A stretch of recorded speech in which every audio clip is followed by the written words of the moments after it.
ઘણી વખત તમારા એરિયાના કોઈક એવા રાજકારણીના પોસ્ટર પણ જોયા હતા કે આ વ્યક્તિ ગાયબ થઈ ગયેલા છે. અહીંયા છે ને લોધિકામાં, હકીકત છે. લોધિકામાં રિયાલિટી છે કે અમારા ધારાસભ્ય ગાયબ થઈ ગયા તેવા પોસ્ટર લગાવવા પડ્યા હતા, કારણ કે કેબિનેટ મંત્રી બની ગયા હતા. ગાયબ થઈ ગયા એટલે શું આમ ગુમ થઈ ગયા હતા? ગુમ મતલબ નથી થયા, પણ ગાંધીનગર એ લોકો એની છાવણી બનાવી નાખી. જેમ અમે અહીંયા વિરોધમાં બેઠા છીએ ત્યાં એ લોકો જલસા કરવા માટે બેસી ગયા કે ગાંધીનગર થી આગળ જવાનું જ નહીં. બાલ વિકાસ મંત્રી બનાવી દીધા, એટલે એ ન્યાના બાળકોનો વિકાસ કર્યો થોડો ઘણો.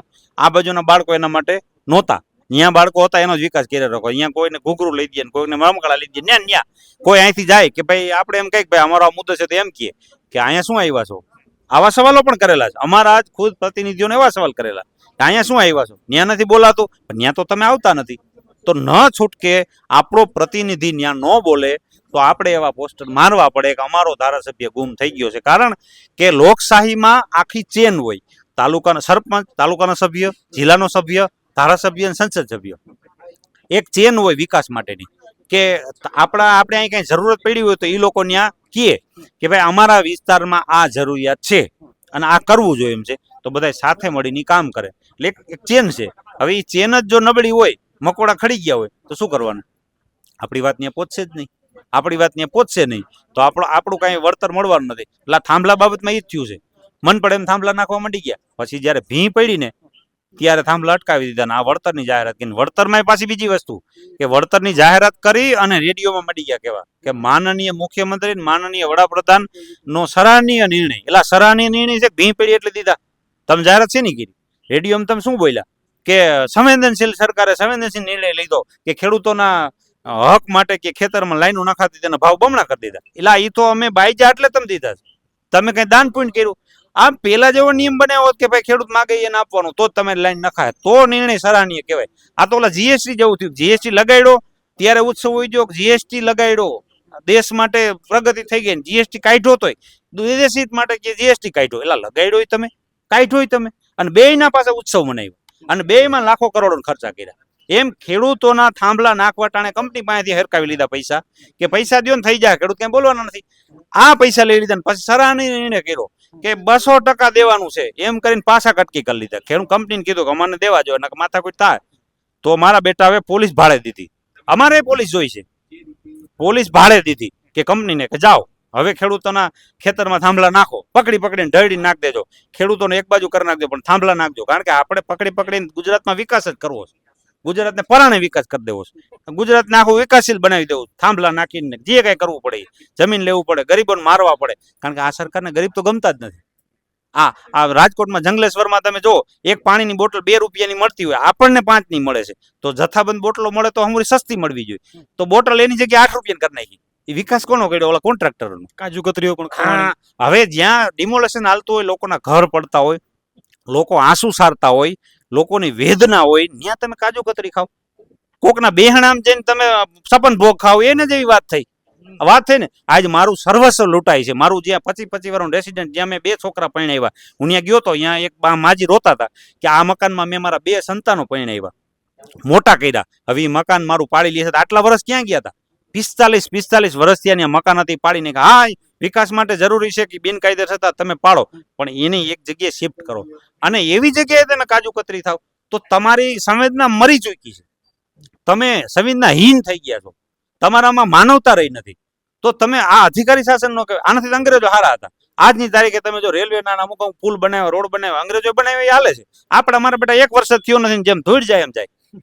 સુરેન્દ્રનગરના એક ખેડૂત કે ઓલે બાજકુ લઈને આવ્યા સુપરનું, ધૂળ આવી અને કે અમારો વડાપ્રધાને કાલે ઓલા ભાષણ ઠોક્યું વા કે ખેડૂતોને ખાતર કે અમે ન હોત તો 5000 ની થેલી મળે. એટલે તમે ન હોત ને તમે રાજી જ હતા, તમે આવીને તમારી પથારી ફેરવી. તમારી જે આ નીતિ છે ને એના હિસાબે જ અમારા ખેડૂત હેરાન થયા છે.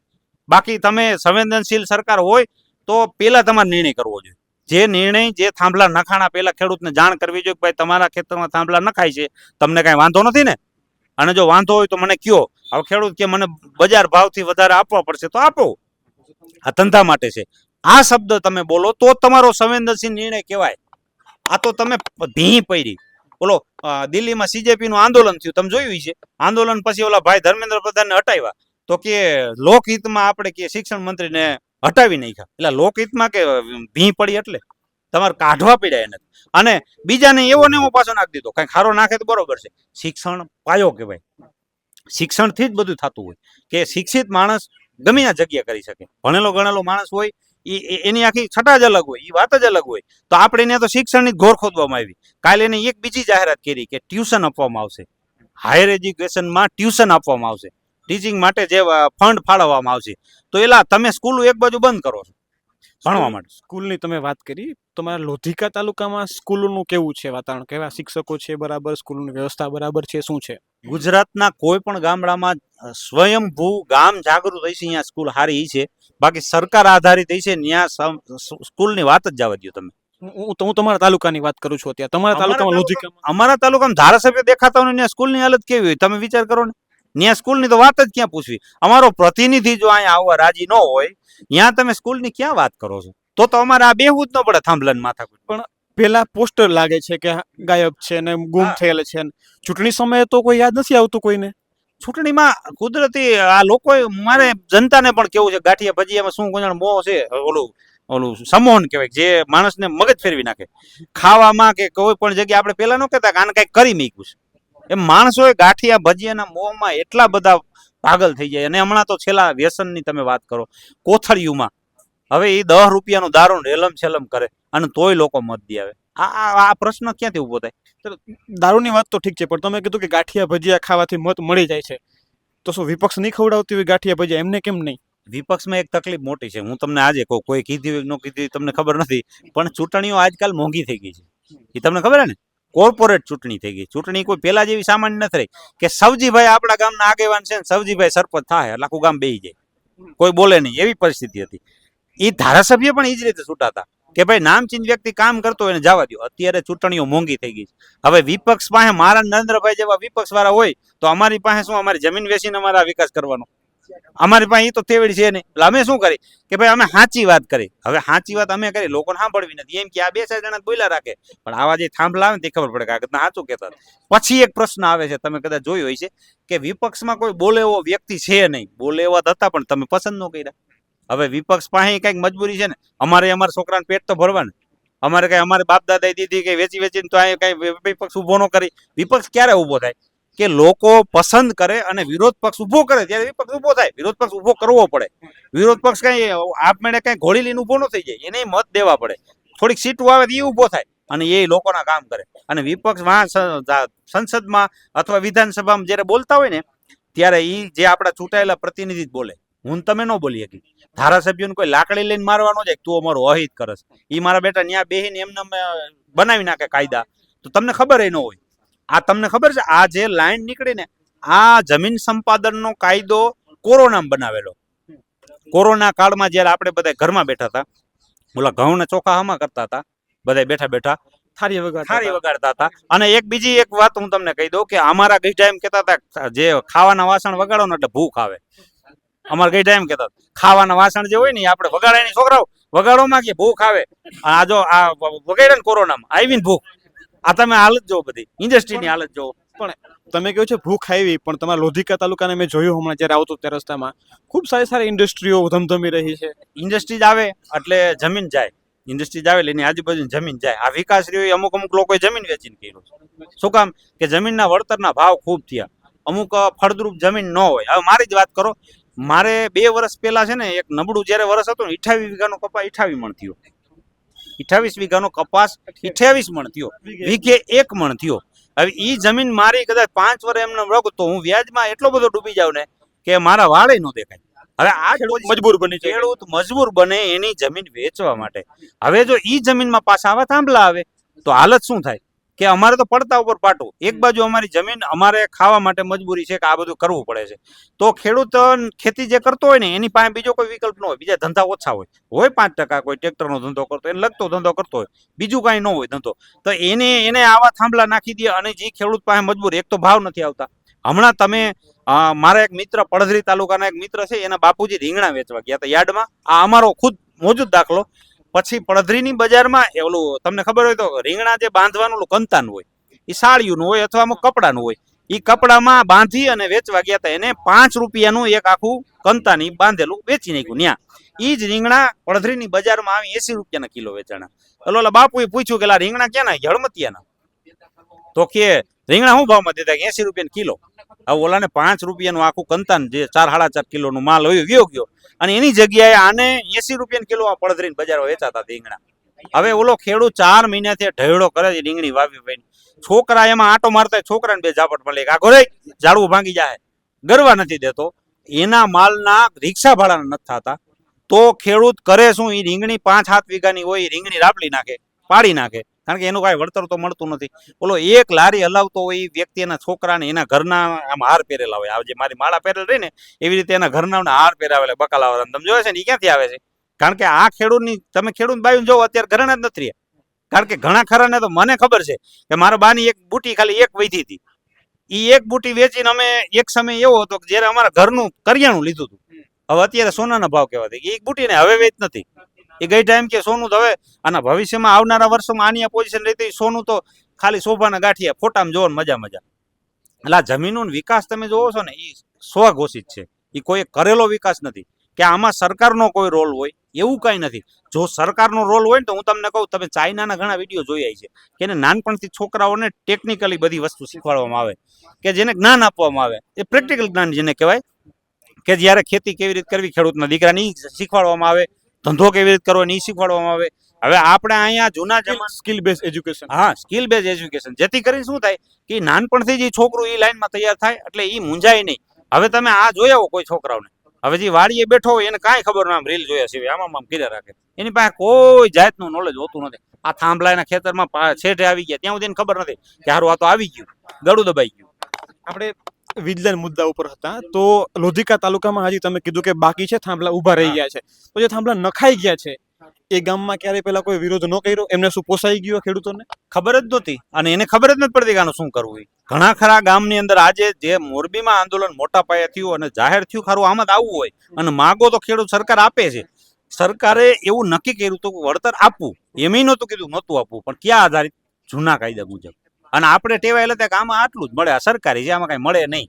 આપણે એવું મગજમાં ઠાઈ ગયેલું સરકારી આ યોજના કોઈ પણ હોય એમાં લિમિટેડ આપણા જે જંત્રીના ભાવ હોય એ પ્રમાણે મળે, આવું ટેવાયેલા હતા ખેડૂત. એને ખબર જ નહોતી કે આવું આંદોલન કરો ને તો સરકાર આપવા માટે મજબૂર થઈ જાય, કારણ કે આ સરકારી યોજના નથી, આ પ્રાઇવેટ યોજના છે. જો સરકારી યોજના હોય તો તમે ઊંધા ચતા થઈ જાવ તો તમને ન મળે, પણ આ છે પ્રાઇવેટ યોજના. જો પ્રાઇવેટ યોજના હોય તો એમાં પ્રાઇવેટ કંપનીને નફો થતો હોય.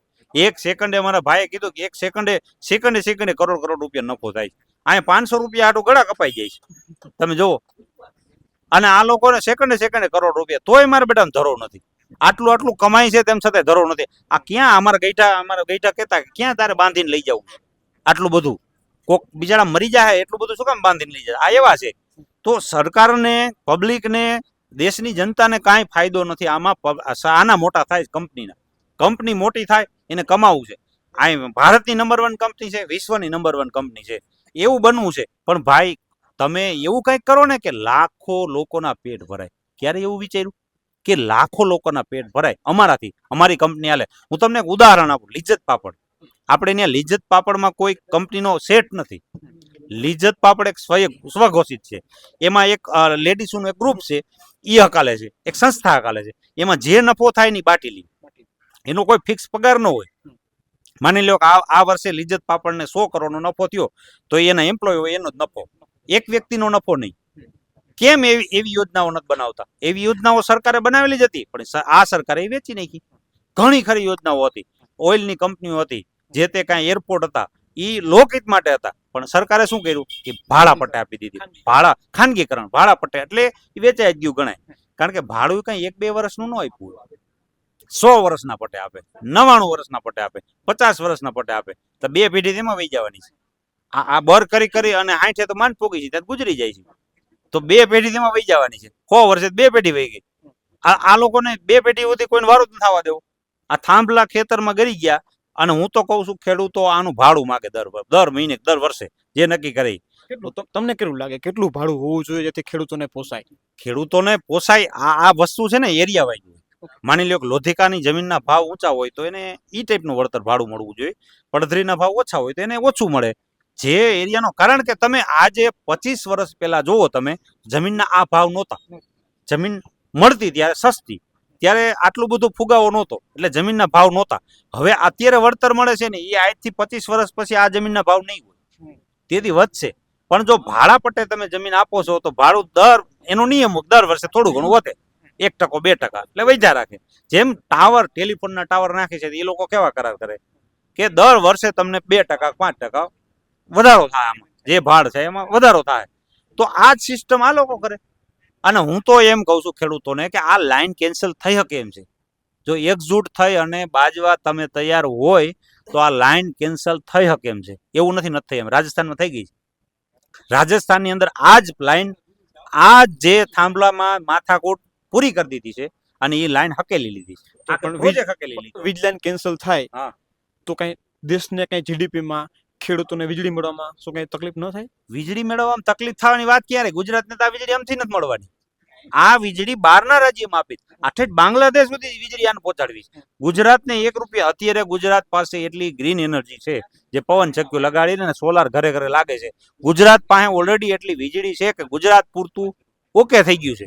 હવે જે થાય છે એ ગામના છોકરા મોટા કરવાની વાત છે, ગુજરાતના નહીં. એટલે જો તમારે આ યોજના રાજસ્થાનમાં અહીંથી પાવર લઈ જવો હોય તો યોજના ભાઈ રાજસ્થાનમાં બનાવો. કર્ણાટકમાં લઈ જવાના છે, તમને કદાચ ખબર હોય કે ન હોય, કર્ણાટકમાં લઈ જવાના છે. તો કર્ણાટકમાં ભાઈ લઈ જાઓ, ન્યા બનાવો. ગમે ત્યાં તમારે લઈ જાઓ, એમપીમાં લઈ જાઓ લાઈન, તો એમપીમાં ભાઈ ત્યાં નાખો આ ફેક્ટરીઓ તમારી વીજળીની. ધંધો જ કરવો છે તો જ્યાં તમારે વીજળી આપવી ત્યાં આપો. અમારા ગુજરાતના ખેતર શું કામ ભાઈ?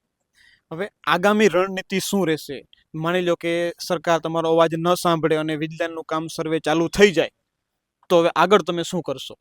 જો ખેડૂતો બાજવા માટે ટેવાયેલા નથી, એટલે આવા નવા કંઈક આયોજન કરશું, લોકોને જાગૃત કરશું. એક વ્યક્તિનું કંઈ ન આવે, 100 વ્યક્તિઓ ભેગા થઈ જાય તો માની લો કે કોઈ આ બજારમાં તલવાર લઈને નીકળે કે કાપી નાખું, મારી નાખું, જે હાથમાં આવે ને, પણ સામે 100 જણાનું ટોરું ભેગું થઈ જાય તો તલવાર વાળાના હાથ ધ્રુજે, તલવાર હાથમાં પડી જાય. આ કોઈ પણ હોય લાગુ પડે. એ એક વ્યક્તિ છે, આ સરકાર છે. સરકાર પાસે એક નબળાઈ હોય કે જો આ બધા ભેગા થઈ જાય ને તો મત નહીં મળે. એટલે કોઈ પણ સરકાર, કોઈ પણ દેશની સરકાર હોય, અમેરિકા હોય કે ભારત હોય, કોઈ પણ દેશની સરકારો જો મત બેંક તૂટતી હોય ને એ કોઈને સારી લાગે નહીં. જો એની આ તો એ એટલે દાદાગીરી કરે છે, કઈ મળી જાય મત મળી જ જાય છે. આમ એને કઈ કરવા પણ જ નથી, એમને મત મળી જાય. ને વિરોધ પક્ષ છે નહીં, કારણ કે વિરોધ પક્ષને કોઈ પસંદ નથી કરતા.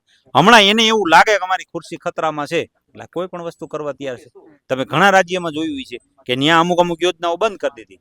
ટાટાનો પ્લાન પેલા અહીંયા નહોતો, ટાટાનો જે આ નેનોનો પ્લાન પેલા અહીંયા નહોતો, તો ગુજરાતમાં શું કામ લીધો? કે ત્યાં માથાકૂટ થાય એમ હતું. ત્યાં ખેડૂતો જમીન આપવા પણ તૈયાર નહોતા અને ત્યાં એની સેફટી નહોતી. ગુજરાતમાં તો કોઈ બોલવા વાળું નથી. હમણાં એને એમ લાગે ગુજરાતમાં બધા માથાકૂટ કરશે ને બોલ તો એ બીજી જગ્યાએ વયા જાય. એમ આ યોજનાઓમાં સરકારને એવું લાગે કે ભાઈ આ ખેડૂતો વિફરી ગયા છે અને અમને હવે આવનારા સમયમાં, તમે જોયું છે મોરબીમાં બેનરો લાગવા માંડ્યા. મોરબીનો જે વિસ્તાર રહ્યો ને પ્યોર સત્તા પક્ષને વરેલો છે. એ ક્યાંય બીજી પાર્ટીને મત કોઈ આપે નહીં. આ સ્પષ્ટ હું તમને કહું છું કે વિસ્તાર પ્યોર પહેલેથી, આજકાલનો નહીં, વર્ષોથી આ સત્તા પક્ષને વરેલો છે. કારણ કે ધંધાકીય લોકો છે, એને લપસપ ગમે નહીં, એના ધંધા થતા હોય ને તો મતલબ નથી. એ લોકોએ બેનર મારવાનું ચાલુ કરી દીધું કે અહીંયા કોઈએ કરવું નહીં. એટલે આ સરકારો મંડી ગઈ વાતો કરવા કે અમારે આપવું છે, અમારે આપવું છે, અમે ખેડૂતોને આમ આપશું તેમ આપશું. બાકી તમને લાગે છે આ સરકારને તમારી પડી હોય, તમારી જરૂર હોય? કોઈની કાંઈ જરૂર ન હોય. એક વસ્તુ મેં જોઈ છે કે ખેડૂતોને ભેગા કરે, ખેડૂતોને જાગૃત કરવાની વાતો કરે, ઉપવાસના આંદોલન કરે, કલેક્ટર ઓફિસે જાય, મામલતદાર કચેરીએ જાય, આવેદનો આપે. અને આમાં ક્યાંક ને ક્યાંક મેં જોયું છે કે અમુક સ્થાનિક નેતાઓ, જે કીધું રમેશભાઈ, આવા રમેશભાઈઓ ઘણા બધા પેદા થતા હોય છે અને મોટા થતા હોય છે. શું અહીંયા પણ એવું હોઈ શકે કે ખેડૂતોને ભેગા કરી અને પોતાના રાજકીય રોટલા શેકવાની વાત કરવાની હોય? જો હે ને, આ કોઈ પણ આંદોલન કે કોઈ પણ વસ્તુ થતી હોય ને એની અંદરથી એક નેતા બનતા હોય. દરેક નેતા આંદોલનમાંથી જ નવા બને છે એનો વાંધો નથી, હા, પણ ભૂલી જાય છે પછી એનું શું? હું તમને એની આખી વસ્તુ કહું. એક નેતા હોય, હું અત્યારે મારું મોટરસાયકલ લઈને અહીંયા આવ્યો, હું એક સામાન્ય માણસ છું, હું લોકો માટે લડું છું. આ થાંભલાની લાઈન નખાય છે, ખેડૂતોને વળતર મળી ગયું અથવા ખેડૂતોને ન્યાય મળી ગયો, પછી મારે શું કરવાનું? પછી હું ક્યાંક, હું ચહેરો તો આ બધાનો બની ગયો, આ લોકોને મને વિશ્વાસ મારી ઉપર બેસી ગયો. પછી જે અત્યારે હું આ 5 વર્ષે છેલ્લા લડું છું અને મારું ઘર-બાર વેચાઈ ગયું. ઘણી વખત એવું બને, ઘણા નેતાઓ એવા તમે જોયા છે કે ઈ જ્યારે આઝાદીના આંદોલનની અંદર જોડાણા અને ઈ લોકોના ઘર-બાર વેચાઈ ગયા. પછી એ લોકોએ સ્થાયિક થવા માટે શું કર્યું કે આજીવિકાનું સાધન ગોઈતું. હવે 5 વર્ષ નેતાગીરી સ્ટેજ ઉપર જઈને ભાષણ ઠોક્યા હોય, એ તમને લાગે છે કોકને અહીંયા ટિફિન લઈને કામે જાય? પછી શું કરે કે નાની મોટી ચૂંટણી લડે. જો આવી રીતે સત્તા પક્ષમાં હોય તો સીધી મોટી લડે, કારણ કે મોટો ચહેરો બની ગયો હોય. નાના પક્ષમાં હોય તો એ નાની એવી ચૂંટણી લડે અને એની આજીવિકાનું નક્કી કરતા હોય. પણ આની અંદર હું એક વસ્તુ ખેડૂતોને જરૂરથી કહીશ કે ઘણા લેભાગુ તત્વો પણ આવે છે. તો આ લેભાગુ તત્વોને ઓળખવા એ ખેડૂતની પેલી ઓલી હોય છે. જો નેતાઓ તમારો ઉપયોગ કરે છે, તમે નેતાનો ઉપયોગ કરતા શીખો, તમે રાજનીતિનો ઉપયોગ કરતા શીખો. મોરબીની અંદર તમે જો બધાય નેતાઓને આમંત્રણ હતું, તમારો ખેસ ઉતારીને તમે અમારે ત્યાં આવો, તમારે શું થાય એમ છે? તમે આ કરો. ખેડૂતને આંદોલનને વાળવા માટે ઘણા કોશિશ ત્યાં થઈ, તો ત્યાં શું કર્યું, જે આડાવરા હતા ને ઉપાડીને કાઢી નાખ્યા. હાલો ભાઈ તમે નીકળો, બીજા આવી જાવ. બીજા આવ્યા એને સામેલ કર્યા, આ લોકોને કાઢી નાખ્યા. આ સિસ્ટમ ખેડૂતોએ અપનાવવી જોઈએ, કારણ કે તમે આમાં ખેડૂત છે, ઘઉં પકાવતા હોય તો કાંકરા રહી જાય, અમારા બૈરાઓ ઘણું દયણું કરે, ક્યાંક તો તોય રહી જાય. એવું બને જ નહીં કે હાવ કાંકરા વગરના, કારણ કે જમીનમાંથી જ પેદા થાય છે. તો આ જે આંદોલનો થતા હોય, આવી રીતની માથાકૂટમાંથી જ નેતા પેદા થતા હોય, તો ક્યાંક હારા કોડાય હોય. આપણે એલો કે જૂની કહેવત કે કોડા છે, આ તો કોડા પણ હોય. અને એ તૈયારી રાખવાની હોય જ. 5 જણા નીકળશે. આવડો મોટો સાગર જેવડો સમાજ છે, તો બધાય કઈ સત્વાદીન દીકરા હોય એવું તો ન હોય. અમુક નીકળે તો એને સહન કરવા પડે, પણ એની સામે 10 હારા હોય, એને પણ આગળ કરવા પડે. અને એ લોકો જ તમને ન્યાય દેવરાવે. 100 હારા હોય ને એવું તો ક્યાંય હોતું જ નથી. તો તમે નિરાશ થયા વગર આપણું કામ કરવું પડે, અને લોકોએ પણ વિરોધ પક્ષ ઉભો કરવો પડશે આના માટે કે ભાઈ આ ખોટા છે, આમ છે, તેમ છે, તો તમારું લઈ લે. આ કોઈ પણ આંદોલન હોય ને, ક્યાંય પણ તમે જો નાનું એવું આંદોલન હોય ને, તો એ રાજનીતિ વગર આંદોલન ન થાય. શું કામ? કે તમારે આંદોલન કરવાનું જ કે નહીં સામે. એ લોકો કોણ છે? કોઈ કંપની મેનેજરો છે? એ રાજનેતા જ છે, એ રાજકારણી જ છે. તમારે એની સામે લોઢું કાપવું હોય તો લાકડાની આરી લઈને જાઓ. તમે લોઢું કાપવું હોય તો એવું પાતળું મસ્તીનું લોઢું દ્યો કે જેનાથી આ લોઢું કપાઈ જાય. બરોબર? આ જ વસ્તુ કરવી પડશે કે રાજનીતિને મારવા માટે રાજનેતા જ જરૂર. તો શું એવું કહી શકાય કે તમે આજે જે ખેડૂતોને જાગૃત કરવાની વાતો કરી રહ્યા છો, તો આવતી ચૂંટણીમાં તમે પણ એ પાતળું લોઢું બની અને કાપવાની વાત શરૂ કરો? જો અમને મોકો મળશે તો અમે ચોક્કસપણે, હું તો છાતી ઠોકીને કહું છું કે મારો ઉદ્દેશ છે લોકોને ન્યાય અપાવવાનો. તો મને મોકો મળશે તો હું આજે અહીંયા બેઠો છું, કાલે ન્યા બેહીને પણ આજ કહીશ કે ખોટું થાય છે, ત્યાં હું બોલીશ. આ રેકોર્ડિંગ થાય છે, આ રેકોર્ડિંગ થાય છે, ઓન રેકોર્ડ કહું છું કે આજથી ગમે ત્યારે તમે મને મળો, અને હું જો સત્તામાં આવું અને હું જો ક્યાંય બનું કાંઈ પણ, જો કે અમારે ખૂબ ઠાકરની દયા છે, મારા બાપા ના પાડે છે કે દીકરા આપણે આ જન્મમાં આપણે જે ખાઈ પી એવું તો છે, પણ લોકોને હેલ્પ થાય એટલી કરજે. કોઈની હૈતા, અમારામાં એક ખેડૂમાં એક ઓલી કહેવાય કે કોઈની હૈતા ન લેતો, કોઈનું દુઆ લેજે, બદુઆ ન લેતો. તો હું બને ત્યાં સુધી લોકોની મદદ કરીશ, અને જો શક્ય છે તો આના માટે હું ચૂંટણી લડીશ, કારણ કે એ વિકલ્પ છે. જો એ ચૂંટણી લડીશ તો ત્યાં પણ આ જ અવાજ બોલીશ. અને આપણે કોઈ એવું નથી કહેતા, હાર્દિકની જેમ હું નથી કહેતો કે હું વેજો મારી માનું ધાવણ લાજે તો લગતું તું વિયો ગયો. વસ્તુ શું થાય ખબર થઈ? હું ખબર કે 5 ખોટા છે એના હિસાબે 95 સાચા છે. એ રીબાણા 5 એવા ખોટા હતા, અને એ ખોટા મારા દીકરા મોર હોય. કોઈ પણ માથા કોઈ ગામમાં આવડા ખોટા મોર ચડી જાય. એટલે ઓલા સાચા હોય ને એ વાહે ઉભા હોય, સાનમુના બેઠા હોય કે જે અટવા હે ન્યા અમે જાહુ. હવે ઓલા અટવાડી જ દે ઓલરેડી, અને એવું અટવાઈ જાય ને કે પછી પબ્લિક એનો ભરોસો ન કરે, સાચા હોય એનો. કે રાજકારણી બધા ખોટા જ હોય. આપણે તમે એ સાંભળ્યું છે કે રાજનેતા બધા ખોટા જ હોય. તો છોકરા તમારા જ છે, ક્યાંક ને ક્યાંક તમે મોકલા હતા. થયું ને આવું? તો આ વસ્તુ જરૂરી છે. તો હવે વધારે વાત ન કરતા આપણું જે આંદોલન છે, આ એક દિવસનું પ્રત્યેક આંદોલન ક્યારે સમાપ્ત કરશો, અને પાછી ક્યારે જરૂર પડશે તો પાછું શું આગળ તમે પગલા લેશો, એ ટૂંકમાં વાત જણાવી. આંદોલનનું તો એવું છે કે સરકાર જો માની જાય છે તો અમારે આ કાંઈ કરવાની જરૂર નથી. ખેડૂતોને ન્યાય મળી જાય, એનું વળતર મળી જાય, અથવા લાઈન કેન્સલ થાય છે, તો અમારે ક્યાં કાંઈ કરવાની જરૂર છે. જો આ મુદ્દો જ આપણો ન્યાયનો છે, જો ન્યાય મળી જાય તો પછી મંજીરા લઈને બજારે નીકળો કોઈ પૂછે નહીં, અને કોઈ સાથે ન આપે, તો એવી ક્યાં જરૂર છે? આંદોલન જ ન્યાય માટે હતું.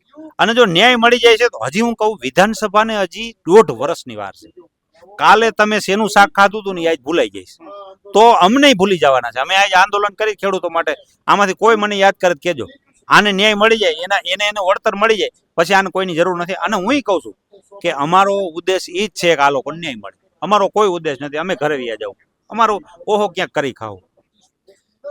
તો આપણે જોયું કે ગુજરાતના ખૂણે ખૂણેથી ખેડૂતો જાગૃત થઈ રહ્યા છે. આ છે લોધિકા ગામ કે જ્યાં હજી વીજ લાઈન પસાર નથી થઈ, છતાં પણ આગળથી ખેડૂતો જાગૃત થયા છે અને પાણી પહેલા પાળ બાંધવાની વાત કરી રહ્યા છે. સરકારે પણ આ વસ્તુમાં સમજવું પડશે કે હવે બધા ખેડૂતો ધીમે ધીમે જાગૃત થઈ રહ્યા છે. એમની જે માંગો છે એમને પણ જોવી પડશે, એમને સ્વીકારવી પડશે, એમની સાથે સમજવું પડશે, એમની સાથે વાટાઘાટો કરવી પડશે. એ સમય નથી હવે કે માત્ર 1 કલાક પહેલા નોટિસ આપો અને એમનો પાક નિષ્ફળ કરી અને તમે ત્યાં વીજ લાઈન તમે પસાર કરી દો. કેમેરામેન રાજ પરમાર સાથે પત્રકાર હિરેન સુવા, ગુજરાતનો અવાજ. નમસ્કાર.